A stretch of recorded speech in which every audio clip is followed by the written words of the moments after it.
Triangle football in a nutshell. NC State, undefeated, visits Duke. Pat Welter, Mark Bergin here on WRAL Triangle and 2.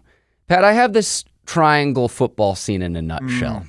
The Wolfpack are undefeated, 3-0, going into Duke, yet the Blue Devils are 3.5-point favorite. If that's not triangle football to a T, I don't know what is. And I'm sure NC State fans are like, sounds about right, because they are waiting for another shoe to drop. Because things have been going way too good right now for NC State.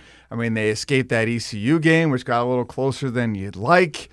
Then they had the trap game at Wake Forest, find themselves down 14-0 right off the bat. And they're like, here we go all over again. But so far, it's looked like a different kind of NC State team. Dave Doran puffing his chest a little bit, quoting Bull Durham after the win over Wake. They're feeling themselves, and the odds makers are like, not so fast, my friend. I like the Lee Corso reference. Back-to-back weeks, cardiac pack, heart attack pack. I mean, back-to-back weeks of having to overcome double-digit deficits if you're NC State, and at what point that catches up with you. Now, State's going up against a Duke team that has beaten them in consecutive seasons. Duke was the best team in the state a year ago.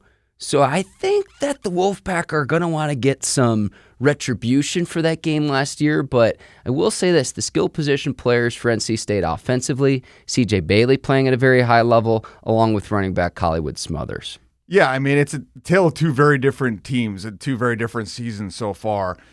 Everything seems to be clicking in general for NC State, and they're getting better with each game. I mean, we talked so much about the defense, specifically you did, how concerned you were against Virginia. Yeah, they get down 14-0 against Wake. One of that's on a kick return. Mm-hmm. The other is on, their quarterback, who was supposedly a running threat, throwing all over them, at least to start the game. But they adjust. They don't let up a single point in the second half. And that's kind of like 2 straight weeks now where they've played great defensively in the second half. And meanwhile, Duke just can't seem to get out of their own way. They're -6 in the turnover ratio department. I mean, this was a team that was, 6-1 in one-score games last year. And they are not even getting into those one-score games in a way because they keep shooting themselves in the foot. Some of it is the quarterback play, maybe Bergin Welter forcing the ball too much. But a lot of it's on special teams, little things. Connecting the snap on a field goal, muffing a punt in your own end. I mean, these are things you can't do if you want to win big games. And Duke has played well in the yardage department. They outgained Tulane. They outgained Illinois. And they lost both of those games pretty convincingly overall. Yeah, with the Tulane loss, it's like, let's go pay the quarterback a ton of money to bring him to Durham. And they lose to the team that Bergin Welter was a member of a year ago. As far as how this shakes up with this triangle matchup that we have this week, NC State going to be without defensive end Sebastian Harsh for the first half of the game. He had that targeting call against Wake Forest. Late in the second half, the NCAA head of officials upholding that suspension, so they'll be without a key defender, at least for the first half in the game. And again, Pat, I think you bring up a good point. It's like a Jekyll and Hyde when it comes to NC State's defense of first half, it gives up a ton of points, a ton of yardage. I don't know if it's adjustments made or if you just get more fired up. You'd like to see the Wolfpack defense play a complete game. Maybe we see that this weekend here in the Triangle at Wallace Wade Stadium. Yeah, they're going to need it because they're going to get a home run effort from Duke because I think we both agree that Duke is better than what they've shown. And it's just tough to combat human nature, right? NC State is riding high. Like, there's no other way to say it. Everything is clicking. And, I mean, maybe that's a sign of a great team, right? If they're able to go in to Durham and send Duke to 1-3, I mean, that would be the sign to me that NC State means serious business, that they might be an actual team that could get all the way to the ACC title game. But I have to think that Duke is going to be better than they've shown. If they could just stop beating themselves, they'd be in these games. They had a great backdoor cover-ish of sorts against Tulane. Like, they didn't actually backdoor cover, but they certainly made a run there to make Tulane think about it a little bit. But they could not stop Tulane's quarterback. You talk about the Bergin Welter transfer situation. They kind of luck into getting a real talent in Jake Retzlaff from BYU because of his off-the-field situation. He comes in there. He ran all over them. 4 rushing touchdowns. I'm watching that for a quarterback. For a quarterback. For a quarterback. 111 yards on the ground, not to mention pretty good in the passing game. I'm watching, I'm like, is Jake Retzlaff the number 1 pick in this year's draft? But it's hard to parse, right, where Tulane has a chance to be a playoff team as a group of 5 contender in the American Athletic Conference. Illinois has a chance to be a playoff caliber team coming out of the Big Ten. So it's kind of, how do you look at it? They just played a really hard schedule so far. Now, you could say NC State's battle-tested, having played ECU, which is a good American athletic team, having to play Wake and Virginia. But maybe it's Duke that's actually the team that's sneaky battle-tested and ready for this matchup. I'm not saying I'm not dying to pick either of these teams right now. This is a really, really tough one to call. I can't believe that the Blue Devils are favored despite the 1-2 record. You talk about Duke getting out of its own way. Duke scored on 3 of its 5 red zone opportunities. You also had 2 false start penalties by an offensive line. Pushes Duke back 10 yards. A kicker then misses a 44-yard field goal early in that Tulane game. So missing scoring opportunities when you need to come away with points, I think, is key. And then putting your defense back on the field. I mean, other than the ACC Defensive Player of the Week performance that we had from, was it VJ Anthony, who you interviewed, Pat? You desire more from the Blue Devils defense through 3 games this season. Yeah, and VJ Anthony, shout out to him again. He's the one that comes up with the takeaway. The one standout, Yeah. And it's the only one they have on the season. I mean, that's you can't expect to win that way, right? That's the only, and their mind and their offense is giving it away, and so is the special teams. So that's the key to the game, certainly. But NC State's gonna pressure you because they have a run game and they have a pass game and they have a quarterback that's taking care of the ball, and that's just the offensive side. And I think the defense is getting better. Sebastian Harsh not being available is going to hurt because he's been arguably their best defensive player. They haven't had a ton as far as pass rush, and he's been one of the guys that has delivered it, him and Kean Sloan. So I think that's going to have an impact here. But, man, NC State just looks really good to me. And if they are really going to have a special season, they had to beat Virginia. They had to beat Wake on the road. These are games that maybe an NC State Dave Doran team would lose in the past. And they're going to have to beat Duke. If they want to get over that 8-9 win hump, get to double-digit wins, get to an ACC title game, we've talked about the remaining schedule. It gets really tough from here after Virginia Tech, Campbell, Notre Dame, who's not in the top 25 currently, has a good chance to get back in there again, one of the best 0-2 teams you're ever going to see.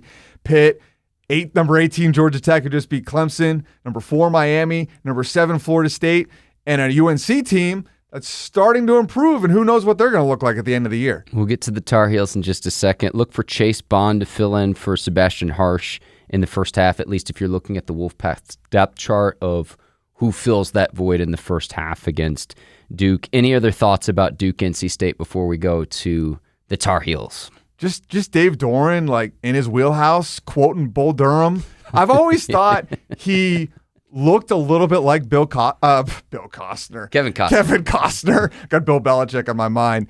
Did you see that? Do you see he looks kind of like Kevin Costner? I see it. I've always wanted to say that to him. I don't know if he would appreciate it or not. I mean, I think it's a compliment. But he's living in his own sports movie right now. This was a guy that we did a podcast on. I came on here and I said I thought he was on the hot seat entering the season.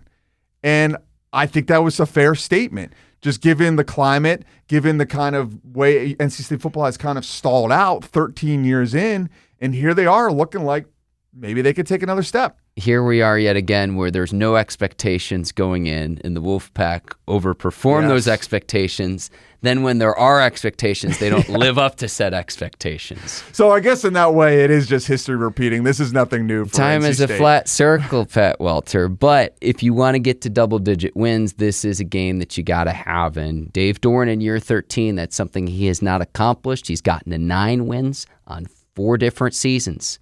But if you want to get to those double digits, if you want to get to 10, this is one that you have to win against a 1-2 Duke team on the road. No, I'm with you. I'm going to say this. My final thought about this game would be like, I'm curious to see what the split is among the fans that are there, of how many Duke fans show up to Wallace Wade Stadium and then how many NC State fans, because it's not that far apart, Raleigh to Durham. So I'm curious to see what that split is when you're talking about the crowd that's there on Saturday afternoon. Yeah, I mean, Diaz, talking about the loss to Tulane, said it was short-term negative feedback.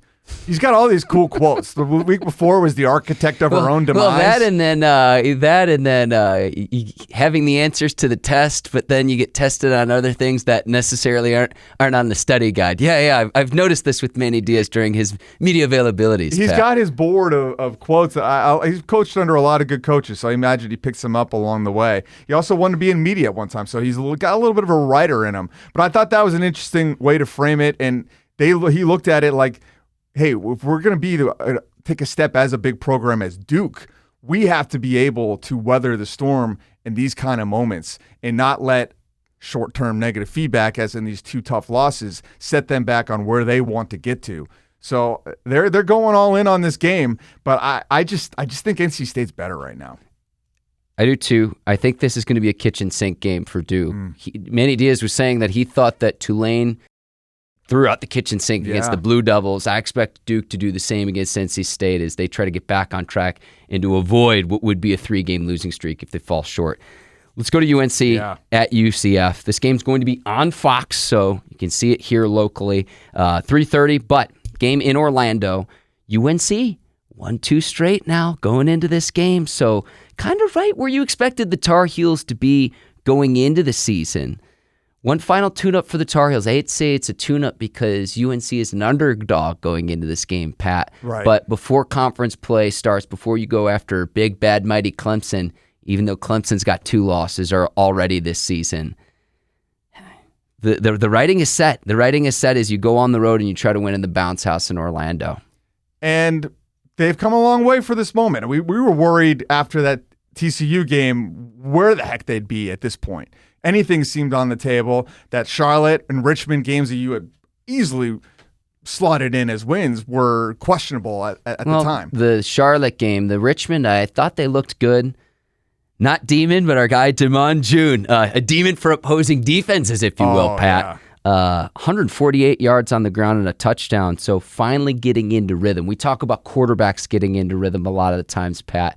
I'm also thinking about what that happens when you get a running back in rhythm with the offensive line, where you establish that, then you can set up things like the play action. So getting someone with the hot hand on the ground for the Tar Heels, if they want to continue to have success, ride that hot hand, give June the football. Yeah, this is an awesome story. Damon June, he's out of Jacksonville, North Carolina, going to the state of Florida. Nice little parallel there.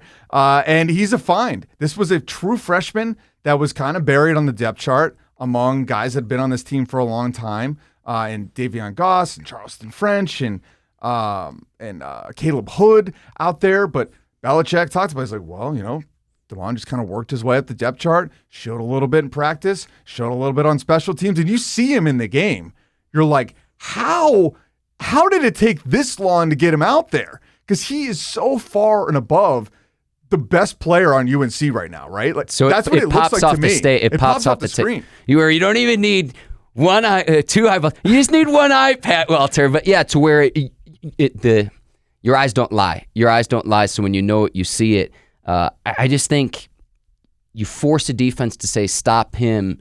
Then that sets up everyone else. It sets up Gio Lopez in the passing game where he's still trying to get acclimated. He's still trying to find himself to help guide this offense.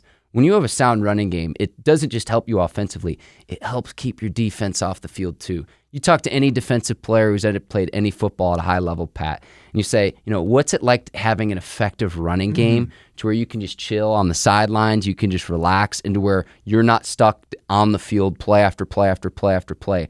That attrition over long periods of time, specifically as you get later into the season where all of the wear and tear adds up over time, being able to control the clock, being able to control time of possession, being able to control the point of attack at the line of scrimmage, it's so, so, so important. And I don't think it's talked nearly enough about where we always want to focus on the quarterbacks, but the running game, I think, is what is going to be key for this Tar Heels offense. And it's not just how Bill Belichick wants to play football. I've talked to you about this, Pat, what Freddie Kitchens wants to do as an offensive coordinator, what his coaching lineage is. Before he came to UNC, it was as a running backs coach, it was as an offensive coordinator, and it was establishing the run to set everything else up. And I think what we just saw is how they want to play, ideally. Now, yeah, it was against FCS Richmond, so I'm struggling a little bit with how much do I draw from this 41-6 win.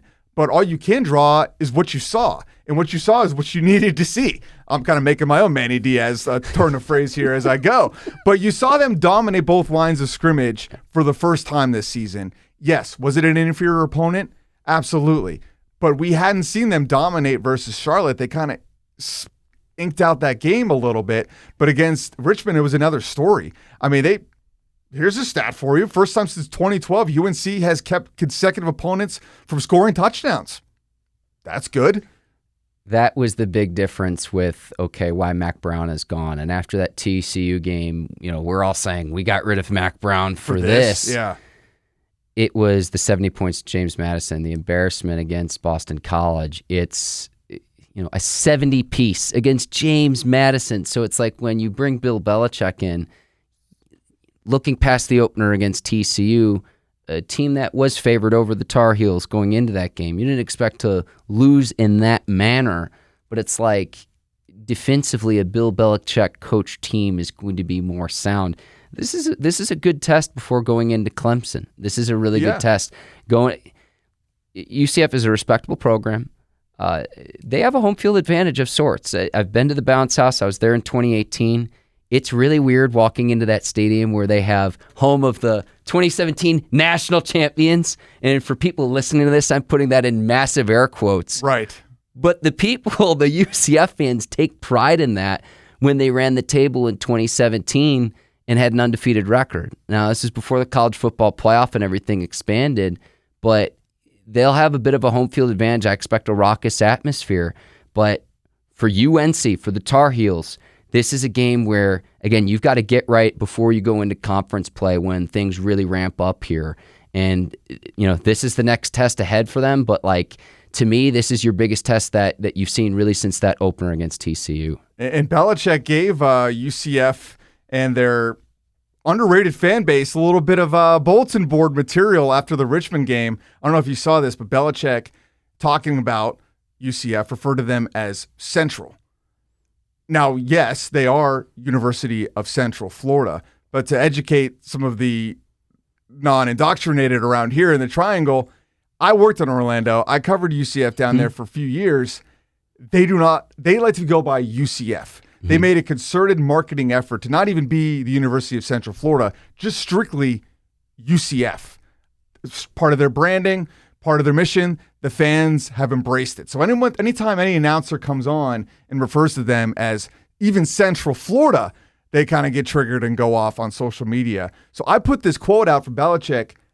It's close to 200,000 views. Oh, man. They call themselves the UCF Twitter Mafia. They took this thing and ran with it. I tell you what, because I worked down in Florida for 5 years as well too, Pat, and they have the largest in terms of undergraduate student population of any university in Florida, which is crazy. I think it's something like 50 or 60,000 undergraduate students that go to that school. Yeah, so there is a lot of pride. There is a lot of pride there, but if you're the Tar Heels, this has to be like for me, this is a huge litmus test because then it's just like, all right, the following week, regardless of how Clemson's played to this point in this season, just the caliber of recruits Clemson has versus North Carolina. I'm not trying to look past this game, but how you can actually stack up against the better competition. And we know that's coming a week from now against Clemson. So it's like the Clemson game might look a lot like the TCU game in the opener. So this is one that if you're North Carolina, if you want to go to a bowl game, if you want to get to where you want to go with Bill Belichick, it's one that you've got to have, even despite the fact that UCF is favored by 6.5 going into this one. I think it's a big moment for Gio Lopez, who struggled in the opener, got hurt, had to leave that game, comes back versus Charlotte. Offense doesn't do a lot, short of his incredible opening throw deep to start the game to Chris Culliver. And versus Richmond, I thought he was solid. They were running the ball. He wasn't asked to do a ton. Season on the season, 3 touchdowns, 1 interception. Run game element hasn't really been there. But maybe now that Damon June's rolling, maybe they can get that going, get more play action, get things working for him. They're clearly invested in him, quite literally, financially, with the NIL dollars and giving him a leash here to start the year, even though Max Johnson probably wasn't that far behind him in camp and looked pretty good in the opener. So I think this is a big moment for him. It's a big moment for the entire team to kind of see where they're at. To your point, use the word litmus test, because this is a test. Because this is a big game for UCF, too. Like, we always look through things through our lens. 2-0 going into this game. Now, they haven't really played anybody, but they're coming off a bye. They've got a new coach, too, in Scott Frost, who knows what it's like to go be the savior and have all the pomp and circumstance and all the hype. He was at UCF that year that they claimed the national championship. And he's back. He goes to his alma mater, Nebraska, and they just fall completely on their face. It's an abject disaster. And now he's back at UCF, who lost Gus Malzahn to a coordinator job at Florida State, even though he's probably on his way out regardless. So this is a big game for them, too, and they're coming off a bye. You don't think they want to beat North, the great North versus Central game and Bill Belichick? You got another thing coming. I wonder if they bring that up in the broadcast at all in advance of the game, but I wouldn't surprise me. I mean, it's an interesting note. It's something. That's what makes college football so great. That even a school like UCF, that outside of the South and Florida, even people aren't super familiar with, but is this school that produced Josh Heupel, who's now the head coach at Tennessee, had that incredible magical season in 2017, where they beat, the reason they claimed a national title is because they beat Alabama and Georgia, both the teams that played for the title, they beat Auburn, who beat both of those teams. UCF ends up as the only undefeated. So they had an actual claim. There's something called the Cauley Matrix, which everybody in Orlando loves to point to. Back in the day when we just gave national champions by all these weird different polls that go beyond the AP poll. The Cauley Matrix still had been number 1. They claim a national title. I tell you what, Pat, you walk into that stadium and it's like, I felt like I was in the Twilight Zone being there. I'm like, does everyone else believe this? Am I in a fever dream right now? Right. But, for fitting about 40,000 fans into their stadium, they do create a home field advantage. Now, is it something that you'd see in the big-time ACC or the big-time SEC or Big Ten schools? No. But it's a respectable program. And I mean, you mentioned some of the coaches. Dylan Gabriel was there before he transferred to Oklahoma and then went on to Oregon. So there's been some talented players, and they have RJ Harvey. Yes, they do have a winning culture. And so, again, if you're UNC, like, if this is a game where you get smoked in, and then you start conference play, then we're saying, we have all these questions. You mentioned Gio Lopez too, Pat. How he's rebounded, I thought it's been solid in these last 2 games, because after that opener, we're like, does Max Johnson have a case to be the starting quarterback? And now you mentioned the financial commitment that the Tar Heels made to him. It's his show, and so he's got to steer the ship for the Tar Heels. Yeah, and I thought he looked better, and I think some of the running game opened things up over the middle, which is where you see Jordan Shipp really shine. Yep. Chris Culliver avoids what looked like could be a serious injury when he went down against Charlotte. So all good things there. And Damon June is just an absolute revelation. One of our biggest question marks through 2 weeks was, how talented is this UNC team? They aren't dominating either line of scrimmage. No skill players are really popping. But Damon June popped against Charlotte, and then they had at least the wherewithal to give this guy the ball against Richmond, and he goes off for 148 yards and a score and looks like some sort of hybrid between Derrick Henry and Kareem Hunt out there. I mean, he looks like he could play in the NFL right now, which is the same thing I thought about Omarion Hampton when he was a true freshman, just physically, his body. And I love it when he comes to the press conference. He's got the glasses, too. He looks like a really put-together guy ready to go out there and be in the pros. It's just an incredible find. So it's nice to see some talent emerge. And you saw the same thing defensively. They forced 3 turnovers. They had the fumble return for the score. I thought they could have put even more points on the board, but I think you have to say that as far as what you were hoping to get out of the Richmond game, you got. And yeah, they're a 6.5-point dog at UCF. I still think you hope that they win this game. right? Like For they UNC, need to. yeah. Would you go as far to say they need to win this game for this? Like, I mean, if you're talking about this season needs to be a success, if they can't go in, Look at the to schedule. beat I mean, UCF, because then you go on the road, really late night game against Cal on the 17th. You've got Virginia, and then a Halloween game against Syracuse. So it doesn't. That's not a their lot October. of wins out there. They need this. They need it if you want to at least go to a bowl game. You got to get to 6 wins for that. So, yeah, you've got to get there one way or another, because a week from now against Clemson, like what that spread's going to be, Pat, because UNC is going to be the underdog regardless of what Clemson does this weekend for its matchup. And Clemson can't take anybody lightly after going into Georgia Tech and losing down there. If Clemson wants any chance at backdooring, the Tigers backdooring their way into the CFP, they have to run the table. Yeah, so UNC will at least have a bye going into that one. I believe I have that correct, that they have a bye before Clemson. Correct. So that'll give them some time to lick their wounds and figure out who they are. But, Belichick, to his credit, everyone in the media, everyone in the fan bases panicked, and in some ways rightly so, after the TCU loss. But Belichick, steady. They went back. They've gotten a little bit better each week. They clearly haven't lost the team. I think we were asking questions about the staff. We're asking questions about the talent. And I think to a certain extent here, through the Charlotte and the Richmond games, even if they were just kind of business-like performances, at least kind of revived some confidence in what's happening in Chapel Hill. For UNC's sake, it's good that this game comes earlier in the year versus later in the year, and you go down to Orlando and it's really warm out and you're used to playing in the cold, maybe in the snow in certain areas, where early on in the season where it's still really nice weather, warm even, that change in climate's not a huge difference versus, you see this all the time in the NFL where you'll go down to Jacksonville or Miami, and even if the teams aren't very good, that change of climate's just so different than what you've been accustomed to in this point. Yeah. I think it's to the Tar Heels' benefit this game's in September versus, say, if you had an out-of-conference matchup randomly on the schedule later on in the season. Well, that's where, Boston College got them last year. I know that's not an out-of-conference game, but they went up there to the cold, and they just weren't having it. You saw right off the bat in that game how uncomfortable Mac Brown looked on the sidelines. I think he changed his coat, outfit, hat combo a few different times on the sidelines because it's uncomfortable when you're used to playing down here in North Carolina where it's picture perfect fall weather.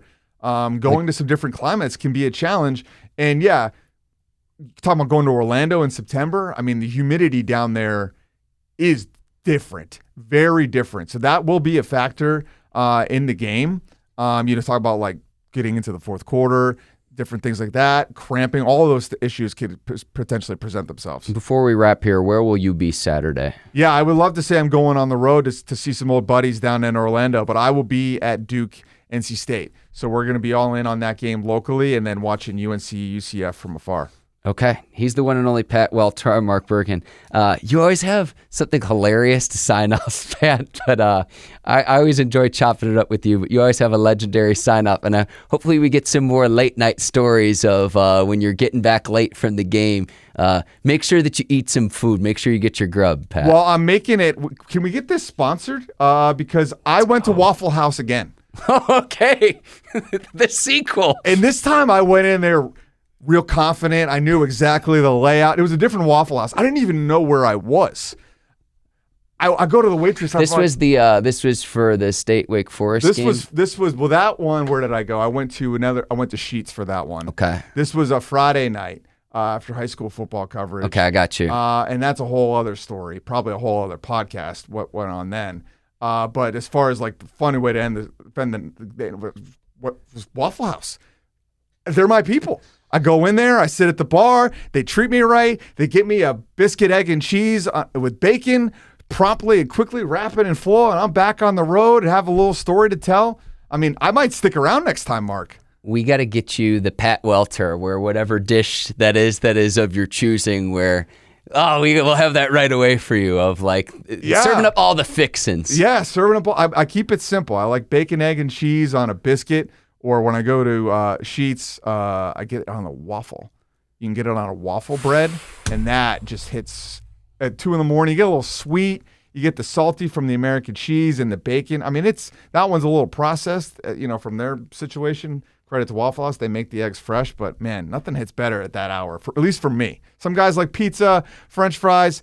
I just like a good old egg sandwich. It's a sign we got to go because I'm about to go into a food coma just thinking about this. He is the one and only Pat Welter. Check out his coverage from Duke, NC State on Saturday. I'm Mark Bergin. Thank you for listening and watching to another edition of WRAL Triangle and 2.